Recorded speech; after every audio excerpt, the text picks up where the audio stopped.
In this video, we're going to be talking about how to simply go ahead and fix your iPhone visual voicemail not working. So let's just get straight into the video. So there are a couple of key troubleshooting and career fixes that you can go ahead and do. So first is going to be simply enabling and disabling your airplane mode. This might be very simple to you, but it does go ahead and refresh the connection.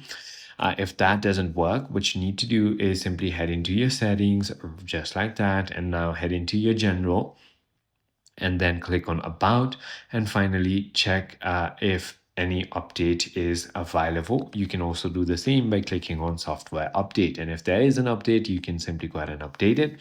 The third thing is going to be by heading into general again and heading into transfer or reset iPhone. Click on reset and finally click on reset network settings. It is as simple as that. I hope this video clarifies everything for you. If it did, hit that like button and I'll see you on the next one.